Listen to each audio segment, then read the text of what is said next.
Press मित्रों को मेरा सलाम।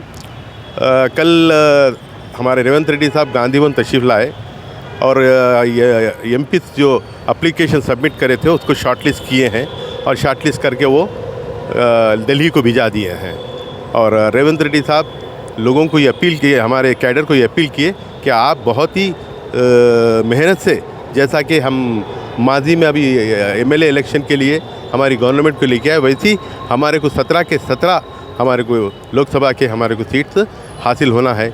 ये हम आप लोगों से अपील करते हैं, बल्कि रेवंत रेड्डी साहब बताए हैं।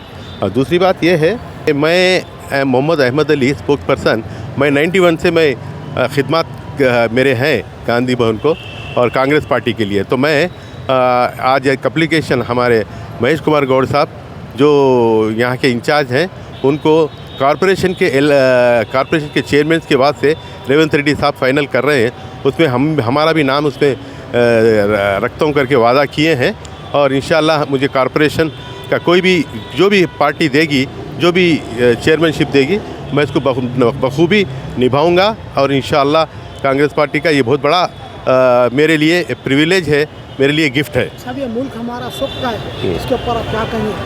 बिल्कुल, ये मुल्क हमारा ही है और ये गैर मामूली तौर पे ये गलत अनासिर ये भाईचारगी को ख़त्म करने के लिए और अपने मफाद के लिए जो इलेक्टेड गवर्नमेंट है उसको गिराने के लिए यहाँ का मौजूदा जो माजी का जो चीफ मिनिस्टर है केसीआर और केटीआर, ये दोनों और जितने भी उनके एमएलए हैं, पता नहीं मुझे कि भाई उन लोग 10 साल हुकूमत करे और उनको ये मालूम होना चाहिए कि 10 साल हुकूमत क्या बेसिस पे किए कि भाई उनको हमारे कांग्रेस पार्टी के हालांकि 12 एमएलए को उन्होंने ले रखा था, फिर भी हमने उनको कुछ नहीं कहा। और हम 5 साल बराबर हम अपोजिशन में बैठे, 5 आदमी भी हो हम बराबर अपोजिशन बैठे, हम अपना लड़ते रहे, तेलंगाना के लोगों की तकलीफ़ हम रखते रहे।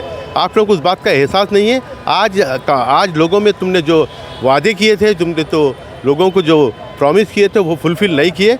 लोगों में एक बदगुमानी चलेगी। लोग चाहते थे कि भाई ये चेंज करे, गवर्नमेंट चेंज हो। इसी बात से उन्होंने पब्लिक जमहूरियत में पब्लिक ही बादशाह है, तो वो लोगों ने ये कांग्रेस पार्टी को जिताया है। तो फिर आप कैसे ये स्टेटमेंट दे रहे हैं कि भाई हम हुकूमत को गिरा देंगे, हमारी हुकूमत बस 6 महीने की है या नहीं, तो आप अपने दूसरे अनासिर को साथ लेकर आप ये हुकूमत को गिराना चाहते हैं, जमहूरी हुकूमत को।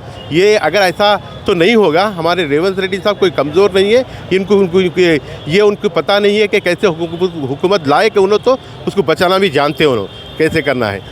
तो सब सारे कर रहे हैं, पब्लिक बता रही है, आपका क्या? नहीं, ये बिल्कुल गलत है।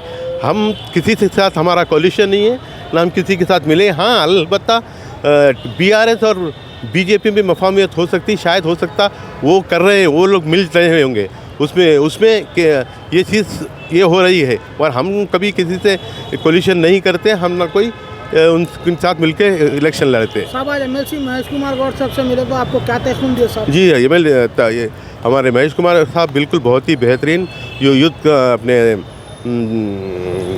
क्या बोलते हैं आप, इसके उन संघ से आए हैं एनएसयू के, और नौजवान कायद है और अच्छा जहन रखते हैं और लोगों के लिए। और वो उन्होंने मुझे वादा किया है कि मेरा जो एप्लीकेशन है, जो मेरा रिप्रेजेंटेशन है, वो हाईकमांड दिल्ली तक ले जाएंगे और यकीनी तौर पे मुझे चेयरमैनशिप मुझे दिलवाएंगे। ये उन्होंने तयक़ीन दिया मुझे। आपका पूरा नाम बोलिए। हाँ, नहीं, और एक बात ये बड़ी तकलीफ़ हो रही है कि भारत रत्न जो हमारे बहुत बड़ा एजाज़ है हिंदुस्तान का, एक ऐसे शख्स को दिए जो LK अद्वानी, जो कि यहाँ से जो रथ यात्रा निकाल कर वो सारे हिंदुस्तान को पोल्यूशन, फैशिस्ट और उनके दिनों में नफ़रत भर के ये मुसलमान हिंदू में करके ये चीज़ करें। और मुझे ताज्जुब है ये ऐसे इंसान को भारत रत्न दिया गया है।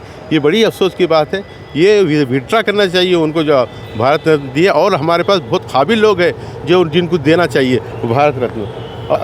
हमारी पार्टी की तरफ से ये रिक्वेस्ट कर रहे हैं मैडम सोनिया गांधी को कि वो हमारे तेलंगाना से लड़े, वो भी खम्बम से, क्योंकि ये हमारी चाहत है कि वो यहाँ से लड़े ताकि लोगों में और एतमाद पैदा हो और लोगों में एक और मजबूती पैदा हो, ताकि अगले 5 साल भी हम बराबर हम फिर इक़्तिदार में आए। और ने कहा था मेरे माजी के स्टेटमेंट में कि भाई ये मोदी गवर्नमेंट जो इलेक्टेड गवर्नमेंट को गिराने की कोशिश करती है, उसी का एक कड़ी है जो वो बिहार में उन्होंने गिरा कर दूसरी हुकूमत कांग्रेस की हुकूमत और कोलिशन की हुकूमत को गिराकर अपनी बीजेपी की हुकूमत को कायम करें। इस वास्ते हम हमारे एमएलए को इंटैक्ट रखने के लिए तोड़ा न जाए, उस वास्ते हम हैदराबाद में उनको पनाह दिया, हैदराबाद में रखे हैं। इंशाल्लाह आने वाले कुछ समय में कुछ तब्दीलियाँ आएंगे आगे में, तो इंशाल्लाह हमारे एमएलए वापस चले जाएंगे वहाँ। और आगे और मज़ीद जो भी होगा और नया डेवलपमेंट होगा वो मैं मज़ीद अपने आने वाले स्टेटमेंट में दूंगा। आपका ये नाम सर? मेरा नाम Mohammad Ahmed Ali, spokes person TPCC। Thank you.